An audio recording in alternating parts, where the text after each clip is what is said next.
अस्सलाम वालेकुम students, welcome to एसजीजी insights. आज हम MGT 503 लेक्चर नंबर 21 करेंगे, जिसका टॉपिक है प्लानिंग एंड डिसीजन एड्स।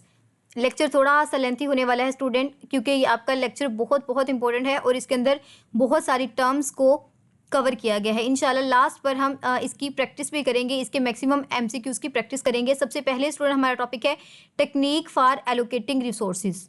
जब मैनेजर माहौल को समझ लेता है तो वो अपने महदूद रिसोर्सेज को बेहतरीन तरीके से कैसे एलोकेट करता है। तो स्टूडेंट बेसिकली इस लेक्चर के अंदर हमने यही पढ़ना है। रिसोर्सेज वो एसेट्स होते हैं किसी भी ऑर्गेनाइजेशन के, जो फाइनेंशियल हो सकते हैं, फिजिकल हो सकते हैं, ह्यूमन, टेंजिबल या स्ट्रक्चर। तो आपने याद रखना है, resources are the asset of organization including financial, physical, human, tangible and structure. Budgeting क्या होता है स्टूडेंट? बजटिंग में बजट एक न्यूमेरिकल प्लान है जो स्पेसिफिक एक्टिविटीज़ के लिए रिसोर्सेज को एलोकेट करता है। स्टूडेंट ये सबसे ज़्यादा इस्तेमाल किए जाने वाला टूल है, याद रखिए। Budget is are very popular.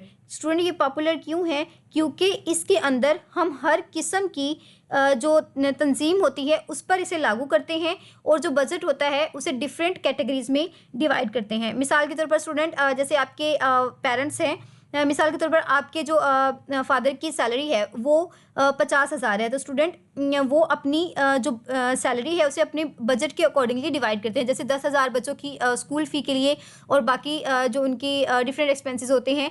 Student हमारे पास बजट की 4 इकसाम होती हैं। सबसे पहले रेवेन्यू बजट। रेवेन्यू बजट क्या होता है हमारे पास? ये जो मुस्तकबिल की हमारी खरीदो फरोख्त होती है उसको एज्यूम करता है कि पैसा कितना आएगा। इसके बाद स्टूडेंट एक्सपेंस बजट, ये बुनियादी सरगर्मियों की लिस्ट बनाता है और हर एक के लिए रकम मुख्तस करता है, यानी कि पैसा खर्च कहाँ पर होगा। तो ये बहुत इंपॉर्टेंट है, आपने इसे अपनी माइंड में रखना है। प्रॉफिट बजट, ये रेवेन्यू और एक्सपेंस बजट को मिलाकर ये तयन करता है कि एक यूनिट पर कितना मुनाफा कमाएगा। बहुत इंपॉर्टेंट है स्टूडेंट।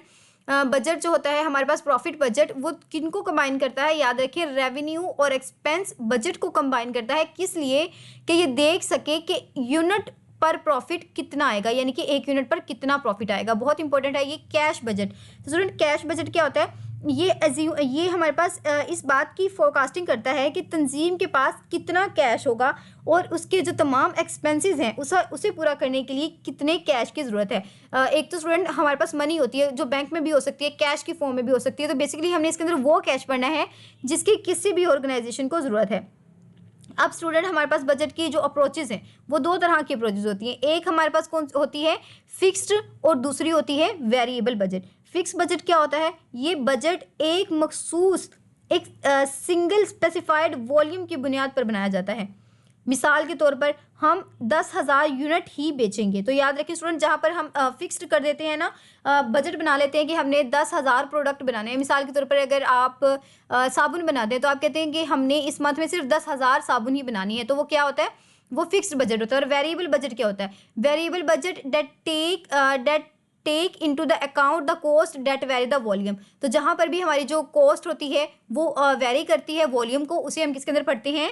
उसे हम वेरिएबल बजट के अंदर पढ़ते हैं। ये बहुत ज़्यादा फ्लेक्सिबल होता है और इसके साथ साथ स्टूडेंट इसके जो अखराजात होते हैं इन्हें हम मद्देनज़र रखते हैं, और जो पैदावारी जो हमारा वॉल्यूम होता है उसके साथ इसे तब्दील करते रहते हैं। मिसाल के तौर पर अगर 10,000 यूनिट बने तो जो हमारा रॉ मटेरियल है उस पर कम खर्चा होगा, अगर हमारे 20,000 बने तो ज़्यादा होगा। तो स्टूडेंट इसी तरह की हम जो चीज़ें पढ़ते हैं, जो वेरिएबल्स होते हैं उनको डिस्कस करते हैं। नेक्स्ट हमारे पास स्केजुलिंग। स्केजुलिंग क्या होती है?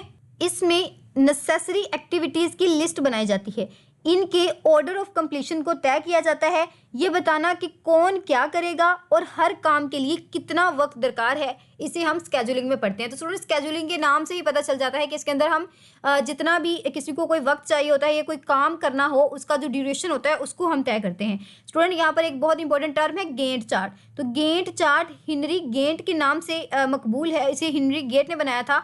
ये एक ऐसा स्केजुलिंग चार्ट है, ये एक चार्ट बार होता है स्टूडेंट, जो एक मुकर्ररा मुद्दत के अंदर प्लान्ड और एक्चुअल काम को विजुअलाइज तरीके से दिखाता है। याद रखें, ये एक ऐसा स्केजुलिंग चार्ट है जो हमारे एक्चुअल और प्लान्ड आउटपुट को किसी भी टाइम पीरियड के अकॉर्डिंगली दिखाता है। बहुत अच्छे तरीके से स्टूडेंट आपने इसे देखना है। और ये हमारे पास स्पेशलाइज्ड बार चार्ट भी है जो हमारी प्रोग्रेस को रिलेटिवली शो करवाता है। नेक्स्ट हमारे पास है PERT चार्ट, और स्टूडेंट इसे हम program evolution and review technique भी कहते हैं। ये हमारे पास स्टूडेंट एक फ्लो चार्ट है जो एक डायग्राम की सूरत में वर्क करता है, और स्टूडेंट ये हमारे सीक्वेंस एक्टिविटी जो एक्टिविटीज़ होती है उनके सीक्वेंस को डिपिक्ट करता है। याद रखिए, जो हमारे फ्लो चार्ट की तरह काम करता है, जैसे डायग्राम हो और सीक्वेंस के साथ एक्टिविटीज़ को डिपिक्ट करता है, उसे हम पीरियड नेटवर्क कहते हैं। नेटवर्क डायग्राम क्या होती है? नेटवर्क डायग्राम एक हमारे पास ग्राफिकल डिपिक्शन होती है जिसके अंदर हम डिफरेंट एक्टिविटीज़ का एक दूसरे के साथ इंटरकनेक्शन देखते हैं, और ये देखते हैं कि इसे किस तरह से कंस्ट्रक्ट किया गया है। स्टूडेंट सबसे पहले अब हमारे पास इसकी जो डिफरेंट कैटेगरीज है उसके अंदर है सबसे पहले एक्टिविटी। एक्टिविटी क्या होती है? एक कंपोनेंट होता है हमारे किसी भी नेटवर्क का, और याद रखें स्टूडेंट इसे हम रिप्रेजेंट करते हैं एरो के ज़रिए किसी भी नेटवर्क के अंदर। याद रखें, एक्टिविटीज़ को हम एरो के ज़रिए डिपिक्ट करते हैं। नेक्स्ट है हमारे पास इवेंट। ये नेटवर्क में एंड पॉइंट्स हैं जो बड़ी सरगर्मियों की कंप्लीशन को जाहिर करते हैं। एंड पॉइंट्स स्टूडेंट हमारे पास क्या होते हैं? इवेंट्स होते हैं। इसे भी आपने अच्छे से माइंड में बिठा लेना। The beginning or ending. याद रखिए, एंडिंग या बिगिनिंग आगाज़ को या फिर इख्तिताम को हमारा शो करते हैं। क्रिटिकल पाथ क्या होता है? ये वो वक्त या वो वसाइल हैं जो एक यूनिट से दूसरे यूनिट में जाने के लिए दरकार होते हैं। तो स्टूडेंट जो हमारे पास ऐसे वसाइल, ऐसे हमारे पास जो सोर्सेज होते हैं जो किसी एक यूनिट से दूसरे यूनिट में जाने के लिए इस्तेमाल होते हैं। अब स्टूडेंट हमारा क्रिटिकल पाथ क्या है? ये पीरियड नेटवर्क में यूनिट और सरगर्मियों का वो बेहतरीन और लॉन्गेस्ट या सबसे ज़्यादा वक्त लेने वाला सिलसिला है। और स्टूडेंट ये दोनों चीज़ें तो हमने पढ़ ली कि एक्टिविटीज़ के अंदर हम देखते हैं कि एक यूनिट से दूसरे यूनिट में जो वसाइल है वो किस तरह फ्लो होगा उनका, और इवेंट्स में हम देखते हैं कि एंडिंग और स्टार्टिंग पॉइंट कौन से हैं। स्टूडेंट क्रिटिकल पाथ में हमारा वो पाथ है एक्टिविटीज़ का जिसके अंदर event in a network that will work with the longest time to complete. सबसे ज़्यादा अगर स्टूडेंट कोई इवेंट है वो टाइम ले रहा है कंप्लीट होने में या स्टार्ट होने में, तो उसे हम उस पाथ को हम क्या कहते हैं? उसे हम क्रिटिकल पाथ कहते हैं। अब स्टूडेंट हमारे पास स्लैक क्या होता है? Slack is the degree of latitude. याद रखिए, स्लैक हमारे पास डिग्री ऑफ लैटिट्यूड होता है। ये वो वक्त है जिसमें इंडिविजुअल एक्टिविटी जो क्रिटिकल पाथ पर नहीं है को पूरे प्रोजेक्ट में तखीर किए बगैर डिलीवर किया जा सकता है। मिसाल के तौर पर स्टूडेंट अब हमने देखा था ना कि क्रिटिकल पाथ में देर बहुत लगती है। स्टूडेंट स्लैक वो एक्टिविटी होती है जो हमारे क्रिटिकल पाथ के ऊपर डिपेंड नहीं कर रही होती। तो इसका मतलब है कि हम इसे बिना पूरे प्रोजेक्ट को छेड़े या फिर उसके डिलीवरेबल टाइम पर डिपेंड किए इसे चेंज कर सकते हैं। तो वो हमारे पास स्लैक टाइम होता है। एक इंपॉर्टेंट एमसीक्यूज ये भी आता है कि लॉन्गेस्ट टाइम कंज्यूमिंग कौन सा सीक्वेंस है? तो याद रखिए, क्रिटिकल पाथ हमारा वो सीक्वेंस है जो सबसे ज़्यादा टाइम कंज्यूमिंग। स्टूडेंट आपने इसे एक बार देख जरूर लेना है क्योंकि यहाँ से एमसीक्यूज बन के आ सकते हैं। नेक्स्ट टॉपिक है ब्रेक इवन एनालिसिस। ये एक ऐसी टेक्निक है जो किसी भी पॉइंट की निशानदही करती है जहाँ कुल आमदनी यानी कि टोटल रेवेन्यू और टोटल कॉस्ट को सिर्फ पूरा कर रही हो। स्टूडेंट क्या ये एक ऐसी एक्टिविटी है, दोबारा से सुने, जो पूरी प्रोजेक्ट को देख रही होती है, पूरे प्रोजेक्ट को की निशानदही कर रही होती है कि टोटल रेवेन्यू, टोटल कॉस्ट को सिर्फ एक जो नेटवर्क है कैसे पूरा कर रहा है। अब मैं मिसाल के साथ समझाती हूँ स्टूडेंट। मिसाल के तौर पर एक जूस की दुकान खोलते हैं। दुकान का किराया, मुलाजम की तनख्वाह, बिजली का बिल और सबको मिलाकर आपका 50,000 एक्सपेंसेस आते हैं। तो स्टूडेंट अगर आप देखें एक गिलास जूस पर कितना खर्चा आता है, तो वो आपका खर्चा 50 रुपये है, लेकिन आप वो जूस 100 रुपये का बेचते हैं। क्यों स्टूडेंट? क्योंकि आपने उसी जूस को बेचकर अपने मुलाजमीन को पे करना है, बिजली के बिल अदा करने हैं और अपनी दुकान का किराया निकालना है। तो स्टूडेंट इसी को हम क्या कहते हैं? Break even analysis. आपने इसी के ज़रिए याद रख लेना स्टूडेंट। ये बहुत आसान सा कॉन्सेप्ट है। यहाँ पर थोड़े से आपको वर्डिंग कुछ ऐसी दे दी जाती है कि आप कंफ्यूज हो जाते हैं। तो आपने कंफ्यूज नहीं होना कि टोटल रेवेन्यू हमने के अंदर से निकालनी होती है तमाम कॉस्ट, जितना भी खर्चा आ रहा है उसको ओवरऑल हमने निकालना होता है। जैसे अब 50 रुपया तो खर्चा आ रहा था टोटल जूस पर, लेकिन अब जो बाकी सारी चीज़ें हैं उनको भी तो इन्वॉल्व करना है, तो उनको मिलाकर हम 100 रुपये चार्ज करते हैं एक जूस के ग्लास का। अब हमारे पास है लीनियर प्रोग्रामिंग, बहुत इंपॉर्टेंट है आपके एमसीक्यूज के लिहाज से। स्टूडेंट ये हमारे पास मैथमेटिकल टेक्निक है जो लिमिटेड और स्केयर रिसोर्सेज को इस तरह तकसीम करने में मदद देती है कि एक सिंगल क्राइटेरिया जिसे ज़्यादा से ज़्यादा मुनाफा हासिल किया जा सके। याद रखें, ये हमारे सोर्सेज को बहुत अच्छे तरीके से, बहुत स्केयर सोर्सेज जो हमारे पास लिमिटेड सोर्सेज होते हैं, इस तरह से एक सिंगल क्राइटेरिया या गोल में ऑप्टिमाइज करती है कि हमें मैक्सिमम उसका फ़ायदा हो सके। बहुत ये आपकी इम्पोर्टेंट है आपके एमसीक्यूज़ के लिहाज से भी स्टूडेंट। अब मैं आपको एक छोटी सी मिसाल देती हूँ। एक फर्नीचर फैक्ट्री के पास लकड़ी और मिसाल के तौर पर स्टूडेंट उनके पास 1 मन लकड़ी हो सकती है, मन ही होता है आई गेस, और 100 घंटे उनके पास कारीगर काम करते हैं। ये वो 2 चीज़ें हैं जो बनाती है। क्या बनाती है स्टूडेंट? एक तो वो कुर्सियाँ बनाती है जिसमें उन्हें ज़्यादा मुनाफा होता है, और एक वो मेज़ बनाती है जिसमें कम मुनाफा होता है। तो लीनियर प्रोग्रामिंग मैनेजर को बताएगी कि इन महदूद वसाइल में कितनी कुर्सियाँ और कितनी मेज़ें बनाएं ताकि ज़्यादा से ज़्यादा फ़ायदा हो सके। अब देखिए स्टूडेंट, मेज़ बनाने में तो कम फ़ायदा हो रहा है, कुर्सियाँ बनाने में ज़्यादा हो रहा है, लेकिन फैक्ट्री का जो काम है वो दोनों बनाना है। तो अब मैनेजर को लीनियर प्रोग्रामिंग ये बताएगी कि आप कितनी कुर्सियाँ बढ़ाओ और उधर से कितने मेज़ कम करो ताकि जो आपके रिजल्ट्स हैं वो बहुत अच्छे आ सकें। अब स्टूडेंट हमारे पास है कॉन्टेम्परेरी प्लानिंग टेक्निक्स। तो इसके अंदर सबसे पहले हमारे पास आती है प्रोजेक्ट मैनेजमेंट टेक्निक।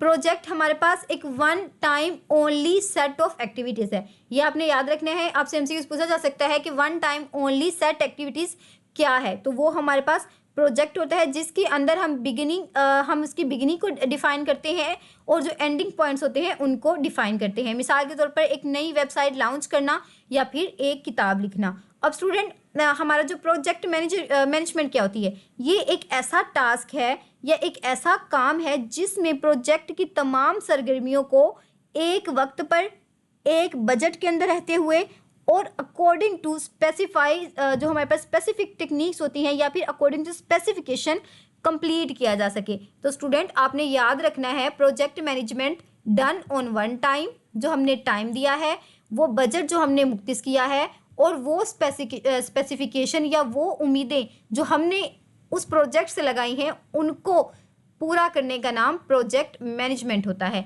अब student role of project manager, यहाँ पर स्टूडेंट आपने इतना ये इंपॉर्टेंट नहीं है, आप इसे एक बार पढ़ सकते हैं। स्नैरियो प्लानिंग में क्या होता है? Scenario is a consistent view which future is like to be. तो स्नैरियो के अंदर हम देखते हैं कि हमारा फ्यूचर किस तरह होगा, हम इसे प्रिडिक्ट करते हैं। आप इसे भी एक बार पढ़ लीजिएगा। नेक्स्ट हमारे पास है स्टूडेंट अदर प्लानिंग टेक्निक्स। अब हमारे पास अदर प्लानिंग टेक्निक कौन सी होती है? सबसे पहले क्वीविंग एयर टाइमलाइन मेथड्स। तो स्टूडेंट ये हमारे पास कौन से होते हैं? Mathematical model that describe the operating characteristic of queuing solution. तो स्टूडेंट ये याद रखिए, जहाँ पर हम क्वीविंग ऑपरेटिंग सिस्टम की कैरेक्टरिस्टिक को पढ़ते हैं वो हमारे पास वेटिंग लाइन या क्वीविंग मॉडल्स होते हैं। तो स्टूडेंट आपको एक छोटी सी एग्जाम्पल के साथ समझाती हूँ।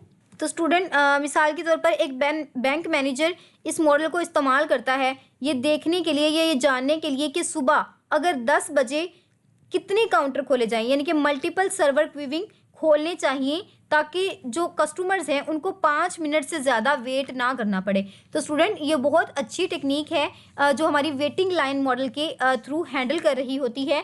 ये मॉडल मैनेजर को मुख्तलिफ पैरामीटर्स को तब्दील करके प्रोबाइव इफ़ेक्ट्स को जांचने की परमिशन देता है। तो स्टूडेंट इससे उसे अंदाज़ा हो जाता है कि अगर 10 काउंटर खोलने से रश बढ़ रहा है, हर जो क्लाइंट है उसे 10 मिनट वेट करना पड़ रहा है, तो उसकी जगह वो 12 काउंटर्स खोल देगा, तो इसके लिए जो कस्टमर है वो ज़्यादा सेटिस्फाई रहेगा। अब हमारे पास है सिम्युलेशन मॉडल। तो स्टूडेंट ये मॉडल बहुत आपका इंपॉर्टेंट है, ये आपके कंप्यूटर में भी इसका कॉन्सेप्ट बहुत बार आएगा स्टूडेंट।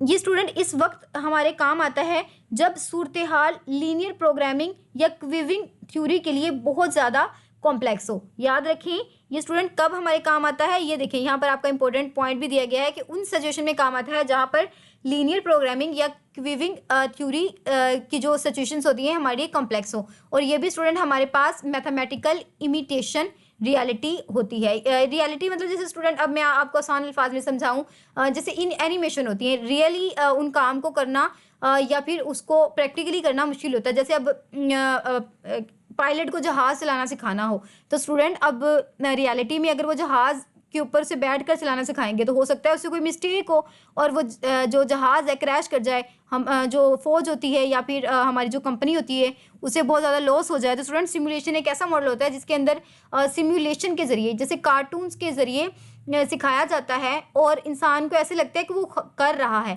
लेकिन वो जो इन्वायरमेंट होता है, जो हमारा असली इन्वायरमेंट है, उसके अंदर ये काम परफॉर्म नहीं हो रहे होते। नेक्स्ट हमारे पास है डिसीजन ट्रीज। तो स्टूडेंट डिसीजन ट्रीज के हम अंदर क्या पढ़ते हैं, ये भी हमारे पास एक ग्राफिकल मॉडल होता है जो एक दरख्त की तरह अल्टरनेटिव कोर्स ऑफ एक्शन को एक सीक्वेंस के जरिए दिखाता है। तो स्टूडेंट इसके अंदर आमतौर पर जिस तरह आमतौर पर हर रास्ते से वाबस्ता जो भी पे आउट्स होते हैं हमारे, या फिर मुस्तकबिल के हालात की प्रोबेबिलिटीज़ होती हैं उनको शो करता है।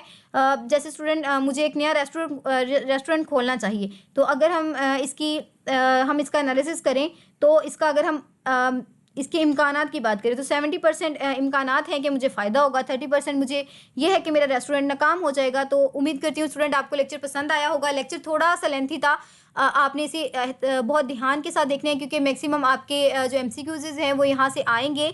उम्मीद करती हूँ स्टूडेंट आप बहुत अच्छी तरीके से करेंगे। आई गेस स्टूडेंट मुझे MCQs की वीडियो ऐड कर ही देनी चाहिए ताकि आपकी इसके साथ साथ प्रैक्टिस भी हो जाए। तो आइए चलते हैं हम अपनी प्रैक्टिस की तरफ। वैसे आपकी वीडियो थोड़ी सी लेंथी हो चुकी है स्टूडेंट, हम अपने इंटरफेस पर आ चुके हैं। जल्दी जल्दी हमने MCQs करने हैं। लेक्चर नंबर 20 का सबसे पहला MCQs है numeric plan for allocating resources. जहाँ पर न्यूमेरिक प्लान की बात हो रही होती है तो उसे हम बजटिंग के अंदर डिस्कस करते हैं।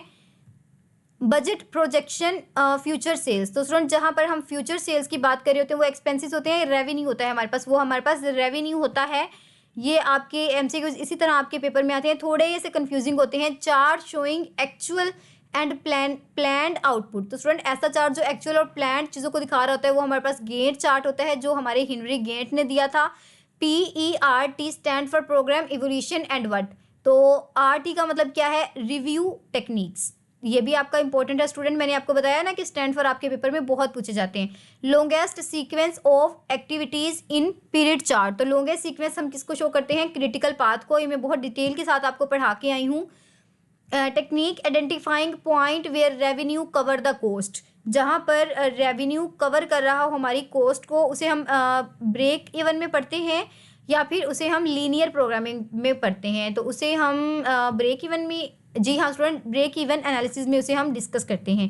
एक बार जब अपनी लेक्चर लेने के बाद उसे रिवाइज करते हैं ना, उसके बाद स्टूडेंट आप इसकी प्रैक्टिस किया करें क्योंकि लेक्चर लेने से आपकी कॉन्सेप्ट क्लियर होते हैं और एक बार पढ़ने से आपको वो बहुत अच्छे तरीके से याद हो जाता है। Math technique for solving resources allocation. तो अगर हम मैथ की बात कर रहे हों सोर्सेज को एलोकेट करने की, तो उससे हम किसके अंदर डिस्कस करते हैं, लीनियर प्रोग्रामिंग के अंदर। नेक्स्ट MCQs है MCQs number 8, one time set of activities with in define and.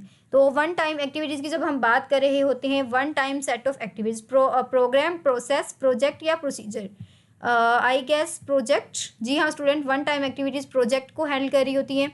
Consistent view of what future is likely to be. तो अगर हम कंसिस्टेंट व्यू की बात करें कि फ्यूचर कैसा होना चाहिए, तो उसे हम सिनेरियो के अंदर पढ़ते हैं, बजट के ऊपर पढ़ते हैं या फिर फोरकास्ट के अंदर।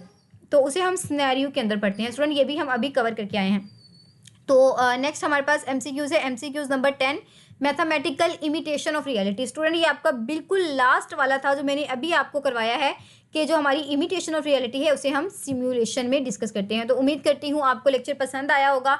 अगर वीडियो अच्छी लगी है तो वीडियो को लाइक करें, एक प्यारा सा कमेंट करें, चैनल को सब्सक्राइब ज़रूर करना है और एक प्यारे से दोस्त के साथ शेयर भी ज़रूर करना है। अल्लाह हाफिज़।